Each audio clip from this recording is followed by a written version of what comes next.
Maryland's 2026 class is starting to become disappointing.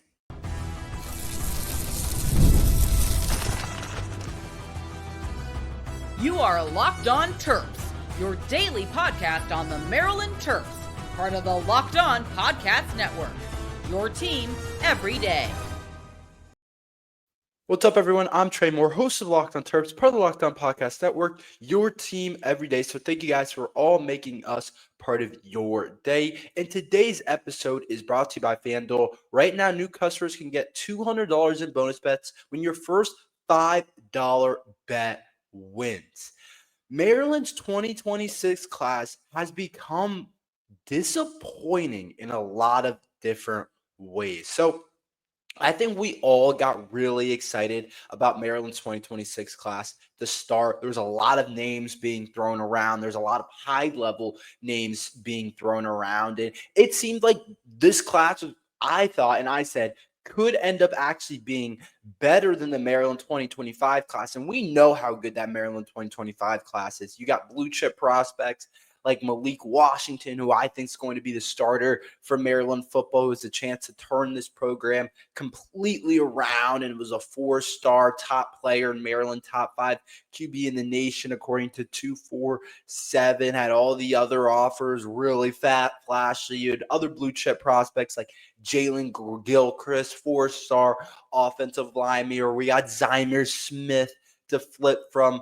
Alabama, and there's a lot of different guys in that class. Messiah Del Home, four-star safety. There's a lot of different players in that class that you look at and say, that's a four-star. That's a blue chip prospect. Bryce Jenkins, four-star defensive tackle, where you kind of look like now at Maryland's 2026 class and the way it started with all the noise and what everybody was talking about, I think a lot of people thought, including me, that the Maryland 2026 class was going to come together and look like a really good class for Maryland football. And I thought it was going to be better than the Maryland 2025 class. I thought it was going to be able to get a lot of different players that are ending up being top players in the state of Maryland and in the DC area and things like that. And I thought Maryland was going to be able to get a lot of these different guys, but that has not come together at all for the Terps. That's not what has ended up happening. And now our 2026 class, I think, is actually becoming a little bit disappointing. Whenever you land the number one player in the class, you expect your class to be able to get certain things done. You expect your class to be able to get to a certain level. You expect to be at a certain level whenever you land the number one player in the class. Usually, if you're landing the number one, number two player in the class, it's a program like Bama, or it's a program like Clemson, or it's a program like Georgia, or maybe Penn State and Oregon. It's usually a program like that. But when you're in Maryland and you end up getting the number one player in the nation, depending on where you look, in Zion Ely, I think there's an expectation about that class that you expect it to be really good. And there's something that's working. There's something that's turning heads. When I saw Maryland 2025 class, like I talked about before, and then I saw, bang, we get Zion Ely. I thought we had something cooking. I thought we had some momentum that I didn't know exactly what it was. I didn't know if it was NIL money. I don't know if it was Mike Locksley building connections, coaching staff. I don't know. I didn't know exactly what it was, but it looked like we were building momentum to have the 2025 class, which has been Mike Locksley's best class yet, but to rub right into the 2026 class and be right with the 2025 class, if not better. And I think the expectation for us is to be around that 2025 class, a little worse or a little better. But if you're not there, the class is going to become disappointing. And when you look at Maryland's 2026 class right now, it's disappointing. We just let too many guys get out of the area. And I think what a lot of people thought was going to happen was the two main guys outside of Zion Ely that I think every Maryland fan really had their eyes on, that Maryland fans were really excited about, was Emmanuel Iheanacho and Jira Edwards. So Emmanuel Iheanacho, right in D.C. area, goes to Georgetown Prep. right in the DC area, is a 5-star offensive line, rated 22 ranked nationally, second at his position, second in the state, is 100% crystal balled to Oregon. For a while, he was crystal ball to Maryland, and a lot of Terps fans, including me, thought we had a really good chance at landing Emmanuel Iheanacho. I don't know what flipped. I don't know what changed, but if you pair up Zion Ely and Emmanuel Iheanacho in your 2026 class, that's really exciting. And I thought that was going to happen. So I had high expectations for the 2026 class. And I thought this is what Mike Locksley was starting to get at, is be able to land all the top players in the DMV, or most of them. And I was like, okay, we're going to get Emmanuel Iheanacho. This class is going to be something. The 5-star offensive lineman at a position group that we really need to get better at, a position group that we haven't been good at over the last couple of years or under Mike Locksley. And I think it's the biggest difference between us and a lot of the big dogs in the Big Ten. I was like, okay, I think we're maybe being in the conversation for Emmanuel Iheanacho, a 5-star offensive lineman. We have 5-star Zion Ely. And then I was like, okay, 5-star Jaira Edwards, who's 100% crystal ball to Georgia now, out of St. Francis in the Baltimore area, same school as Zion Ely. I thought in my head, we might get Jaira Edwards because of how the reports were going off. A lot of momentum was behind Jaira Edwards going to Maryland and different things like that. I was like, we might land the top 3 players in the state of Maryland. Which I don't know if Mike Locksley has ever done. I doubt he has done. I'm pretty positive he hasn't done that. And that was going to be something. And to start off with 3 4-star or 3 5-star types of players, that would have been insane. That's clearly not how it's going to go down. And that's why I think I had this expectation, and based off how the 2025 class is going on, maybe I got a little bit delusional and thought we could land these guys. And then there's guys down the list, and that's when you start getting disappointing. There's guys down the list that Maryland's been adding in terms of the state of Maryland that we're just not getting. Like Kerry Adams, he's ranked 36th ranked nationally, a top cornerback, 6'2", 175, goes to Loyola in Towson. We got Connor Salim, who goes to Bullis, who's ranked 150th nationally. He's going to Clemson. Dale Carey, one of the top safeties, one of the best players in the state of Maryland, is going to Penn State. Chris Hewitt, Calvert Hall is going to Rutgers. Sean Johnson, corner, is going to Florida State. Like, I haven't found a Maryland player yet until I get to Damon Hall Jr., tight end, who's ranked as the 14th best player in the state of Maryland. And you keep scrolling, and there's a bunch of other guys not going to Maryland. And it's definitely a little bit disappointing because it just seemed like we turned that switch into being able to land some of these top players, being able to land some of these top-end recruits, solid recruits. But it's kind of clear now that that's not what's going to happen. That's not what's going to end up coming together. And this 2026 class is looking pretty mediocre. And you want to be excited about Zion Ely and what Zion Ely can become. But I'll tell you this every single day, and I always try and say this.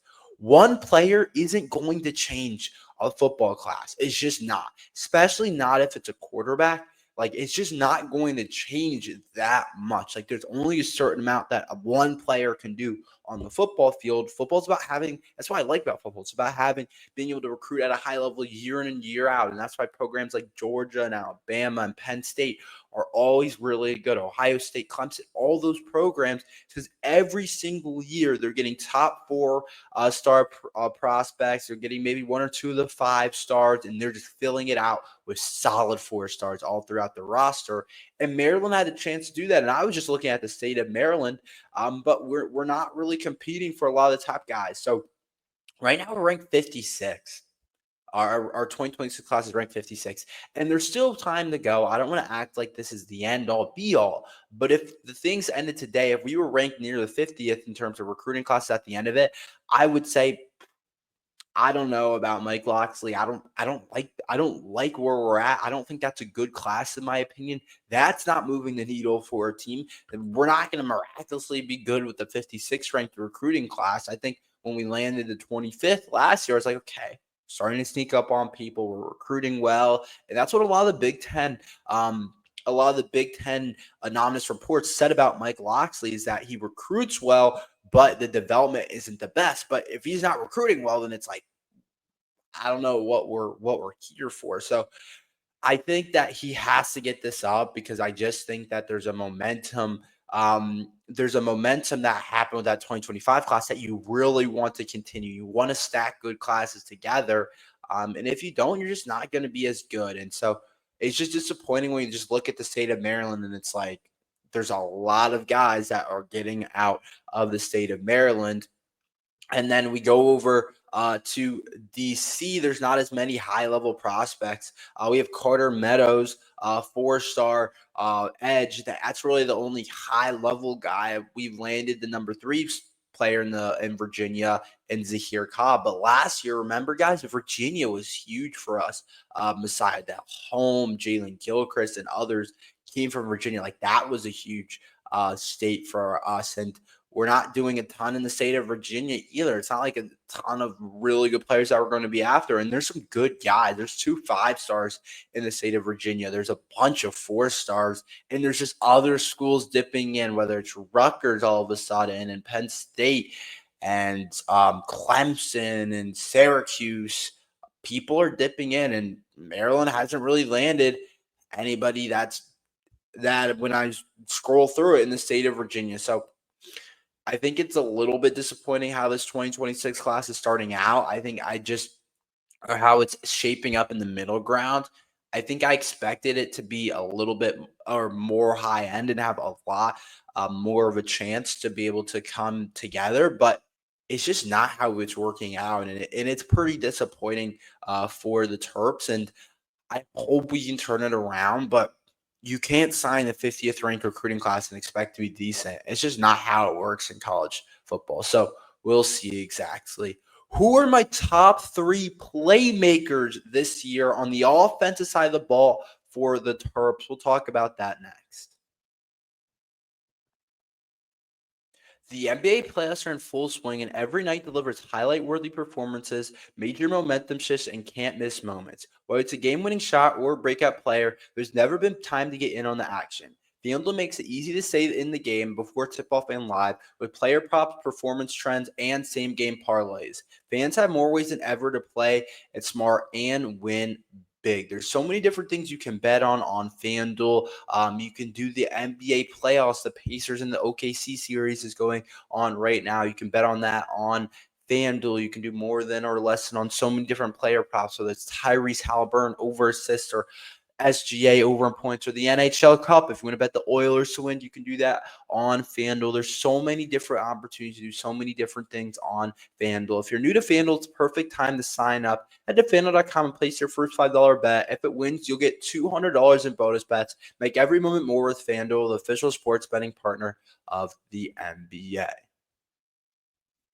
I want to talk about who my top 3 playmakers are for Maryland football this year. So I think everyone potentially could have a different list, and I have no idea who's actually going to end up being the top playmakers for Maryland football because it's wide open. Like last year, I would have told you Ty Felon, Caden Prather, Roman Hemby. It would have been pretty simple. I would have overcomplicated it too much. It would have been those 3 guys.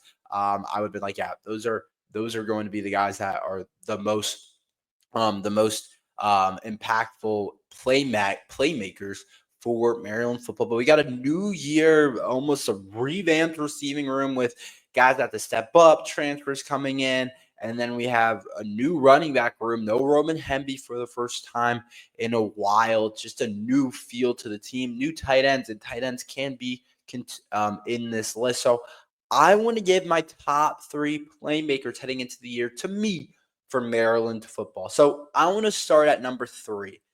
At number 3, I am going to go Jaleel Farouk, receiver from Oklahoma.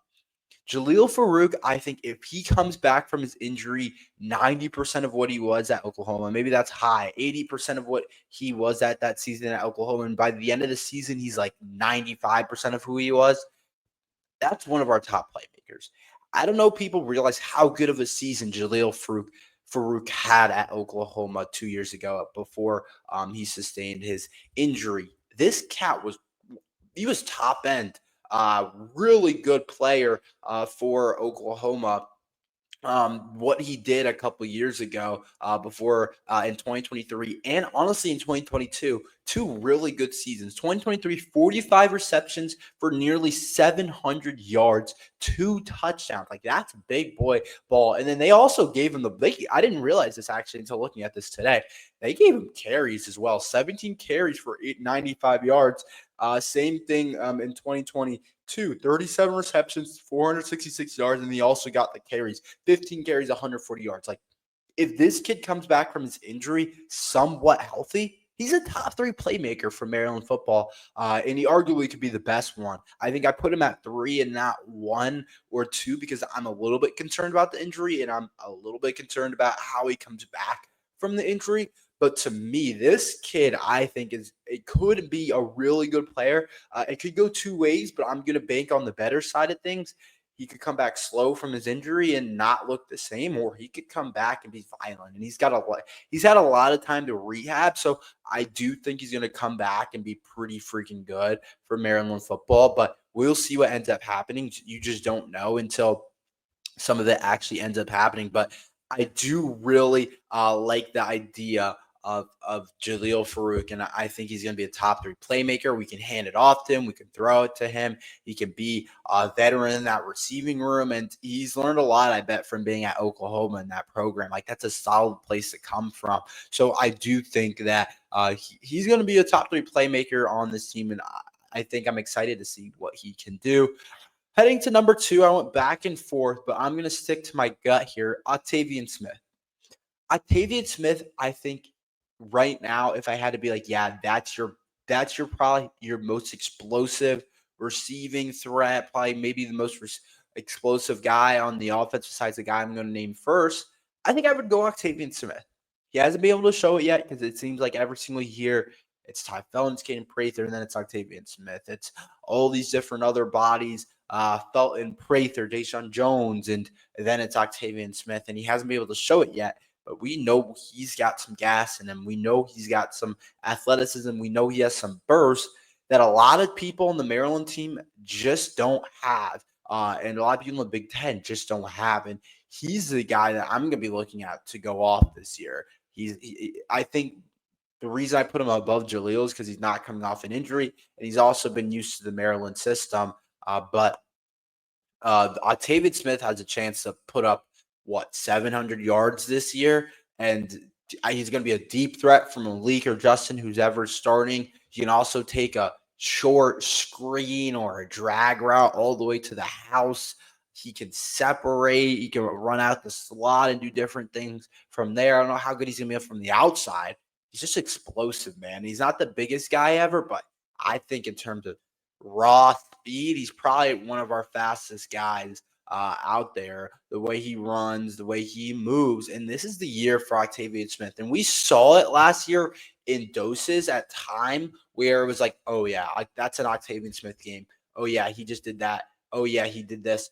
We saw it in doses. We didn't see it every single game, but it made sense. You had a 3rd round pick at receiver, and you had another kid that went the 7th round, but we saw it sometimes. Against USC, 8 receptions, 84 yards. Against Minnesota, 4 receptions, 51 yards. Against Oregon, 5 receptions, 46 yards. He still had 315 yards last year. He has still improved every single year, and now it's time for him to blow out, and I think he'll be the number 2 best weapon on the team.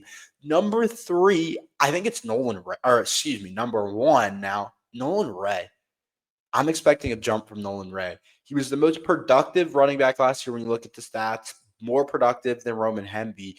I think Mike Lockley wanted to continue to give Nolan Ray more of the carries. He was more explosive than Roman Hemby. He's a faster, he's a more explosive athlete than Roman Hemby was. And I think he's their number 1 threat right now. And a lot of people don't realize that, and a lot of people won't know it until the game starts. I don't know what Mike Lockley will do with the running back room. We know Lockley likes to rotate, but there's not guys moving like Nolan Reyes. There's just not a ton of guys that move like that. And he's going to have the chance to take over that Maryland room, be a really good best friends on check downs in terms of the running room. And he's going to have a couple carries where we're like, is that Nolan Ray or Saquon Barkley? That might be a little bit of a stretch, but I'm telling you, he has not like that same type of burst, but that kind of speed, acceleration, like he has some things that you just don't have. And I think our quarterbacks, Martin, Malik, are going to love getting to him. In terms of the running game, he also could end up being really well. He's not as good, I think, in between the tackles, but when we talk about the stretch running game and of going on the outside runs and those different types of schemes, he's good at that. So definitely am looking forward to seeing what happens there. Let's talk more about this Jacoby Gillespie situation. I talked about it yesterday, but it's pretty interesting. We'll talk about that next.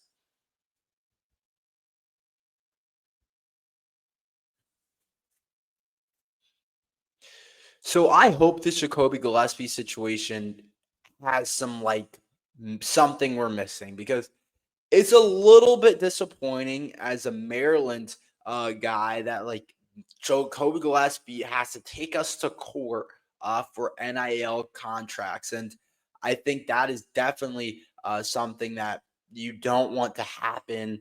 And the last year is just coming out more and more. It's coming out. Like, we need a documentary on last year's Maryland team.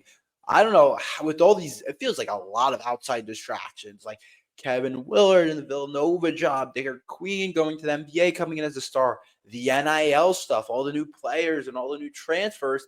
The fact that we were still able to be a pretty good team is definitely something that you don't always expect, or you don't doesn't always happen.